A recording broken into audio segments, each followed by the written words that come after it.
آپ برکت کا پیکر ہیں، آپ عظمت کا پیکر ہیں، آپ فلاح کا پیکر ہیں، آپ محبت کا پیکر ہیں، آپ الفت کا پیکر ہیں، آپ کامیابی کا پیکر ہیں، آپ کی اتباع کامیابی کی ضمانت، آپ کی اتباع محبت کی ضمانت، آپ کی اتباع غلبے کی ضمانت، آپ کی اتباع مودت کی ضمانت، آپ کی اتباع دنیا آخرت کی فلاح کی ضمانت، آپ کی اتباع نفرتوں کے مٹنے کی ضمانت، آپ کی اتباع خوشحالی کی ضمانت، آپ کی اتباع انسان کی معراج کی ضمانت، آپ کی اتباع اللہ کے محبوب بننے کی ضمانت۔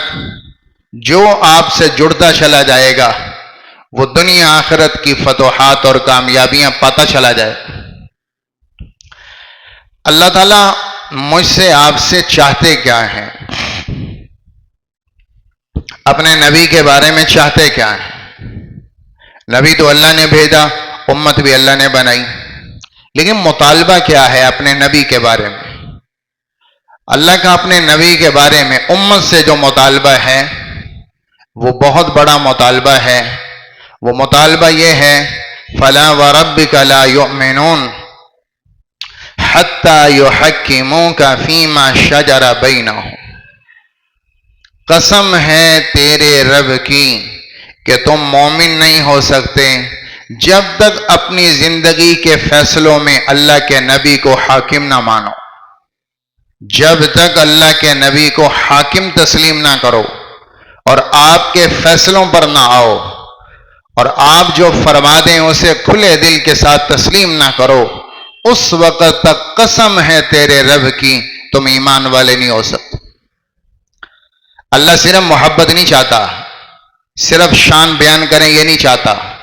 یہ بہت اچھی بات ہے، آپ کی عظمت بتائیں، آپ کی شان بتائیں، آپ کا مقام بتائیں، آپ سے محبت بتائیں۔ محبت آپ سے کس نے نہیں کی؟ صرف میں اور آپ تھوڑا کرتے ہیں، آپ سے محبت جانور بھی کرتے تھے، آپ سے محبت چرند پرند بھی کرتے تھے، آپ سے محبت زمانہ بھی کرتا تھا، آپ سے محبت اپنے پرائے بھی کرتے تھے، آپ سے محبت تو دشمن بھی کرتا تھا، آپ سے محبت وہ جمادات کرتے تھے، نباتات کرتے تھے، حیوانات کرتے تھے، شجرات کرتے تھے، زمین والے آسمان والے سب آپ کی محبت کا دم بھرتے ہیں اور بھرتے تھے۔ محبت میرے ایمان کا حصہ ہے، اس کے بغیر میں کامل نہیں۔ آپ کی محبت میری جنت ہے، آپ کی محبت میری زندگی ہے، آپ کی محبت میرا ایمان ہے۔ آپ کی محبت کے بغیر ایک لمحہ بھی کامیابی کا پانا ناممکن۔ لیکن اللہ صرف محبت نہیں چاہتا نا، اللہ تعالیٰ امت سے ایک تقاضا کر رہے ہیں، اور وہ کیا کہہ رہے ہیں کہ اپنی زندگی میں، اپنے گھر میں، اپنی معاشرت میں، اپنی معیشت میں، اپنے زندگی کے فیصلوں میں حاکم میرا نبی ہوگا۔ تمہاری زندگی کے فیصلوں میں حاکم میرا نبی ہوگا۔ وہ طے کریں گے کہ تم نے جینا کیسے ہے، وہ طے کریں گے تم نے پہننا کیا ہے، وہ طے کریں گے تم نے سٹائل کون سا بنانا ہے، وہ طے کریں گے تمہاری معاشرت کیا ہوگی، وہ طے کریں گے تم نے دکان میں کیا کرنا ہے، وہ طے کریں گے تم نے تجارت میں کیا کرنا ہے، وہ طے کریں گے تم نے سیاست میں کیا کرنا ہے، وہ طے کریں گے تم نے حکومت میں کیا کرنا ہے، وہ طے کریں گے تمہارا دن کہاں ہونا چاہیے، وہ طے کریں گے تمہاری راتیں کیسے گزرنی چاہیے، وہ طے کریں گے تم نے جوانی بڑھاپا کیسے گزارنا ہے، وہ طے کریں گے تمہاری عبادات کی شکل کیا ہونی چاہیے، وہ طے کریں گے تم نے مال کمانا کیسے ہے، لگانا کہاں ہے، یہ وہ طے کریں گے۔ فَلَا وَرَبِّكَ لَا يُؤْمِنُونَ، ایمان والے ہو نہیں سکتے حَتَّى يُحَكِّمُوكَ، جب تک آپ کو زندگی کا حاکم نہ مانے۔ غلامی اس کو کہتے ہیں کہ زندگی کے فیصلے میں نہیں کروں گا، آپ کریں گے۔ اور یہ آیت کب آئی؟ آپ کے پھوپھی ذات تھے زبیر بن عوام رضی اللہ تعالیٰ عنہ، آپ کے پھوپھی کے بیٹے تھے، تو ان کا باغ تھا کھجور کا، ساتھ ان کے باغ سے آگے ایک اور آدمی کا باغ تھا، تو پانی جو لگتا تھا دونوں باغوں کو وہ ایک ہی کھالے کا تھا، ایک ہی نہر آتی تھی۔ تو پہلے وہ آتی حضرت زبیر کے باغ میں اور وہاں سے پانی پھر جاتا تھا اگلے آدمی کے باغ میں. اس اگلے آدمی کو شکایت تھی حضرت زبیر سے کہ تم پانی روک لیتے ہو، میرا حصہ پانی کا تھوڑا آتا ہے، زیادہ تم لے لیتے ہو. تنازع ہوا پانی پر، تو انہوں نے کہا بھی اللہ کے نبی سے فیصلہ کروا لیتے ہیں، جو آپ فیصلہ کریں ٹھیک. تشریف لائیں دونوں حضرات اللہ کے نبی کے پاس. یا رسول اللہ، یہ پانی کا جھگڑا ہے، میرا بھی باغ ہے اس کا بھی باغ ہے، لیکن پانی پہلے میرے باغ سے گزرتا ہے پھر اس کے باغ میں جاتا ہے. آپ نے پہلے مصالحت کی شکل بنائی تو آپ نے حضرت زبیر سے کہا کہ چلو یہ تو اپنا ہی آدمی ہے. تو آپ نے ان سے کہا زبیر تو پورا پانی اپنے حصے کا نہ لیا کر، بلکہ تھوڑا سا لے لیں جس سے تیرے درخت کی جڑیں تر ہو جائیں، بس اتنا پانی لے اور پھر پانی چھوڑ دیں، آپ کا بھائی استعمال کریں، وہ پانی کا پورا حصہ وصول کریں. جب اس کا پانی پورا ہو جائے تو اپنا باقی حصہ بعد میں وصول کر لیا کر. پہلے تھوڑا سا لگا لیں پھر پانی چھوڑ دیں تاکہ آگے پانی چلا جائے اور باغ والا سیراب ہو جائے، پھر تو باقی پانی اپنا لے لینا. یہ فیصلہ بہت اچھا تھا، دونوں کا فائدہ تھا. لیکن وہ جو دوسرے آدمی تھے ان کو نبی کے فیصلے پر اعتراض ہوا. کہنے لگے ہاں یہ چونکہ آپ کا پھوپھی زاد ہے تو آپ نے اس کی سائڈ لی ہے.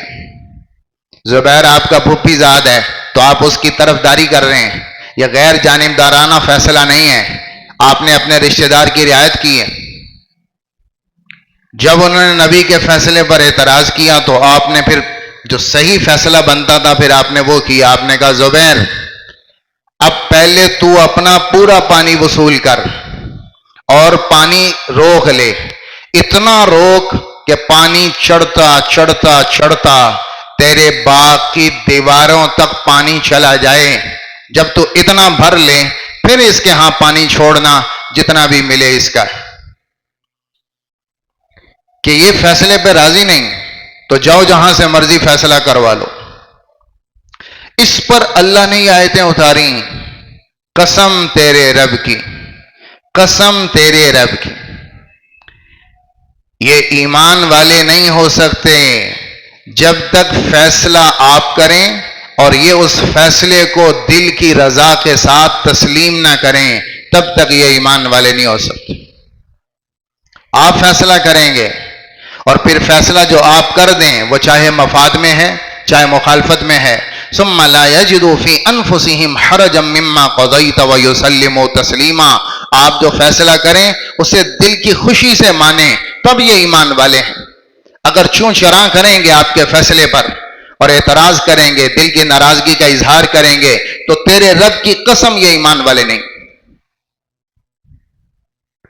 اللہ تعالیٰ یہ چاہتا ہے فیصلہ نبی کریں گے، آپ فیصلے نہیں کریں گے. غلام فیصلے نہیں کرتا، فیصلہ آقا کرتا ہے. فیصلہ آقا کرتا ہے، غلام فیصلے تھوڑا کرتا.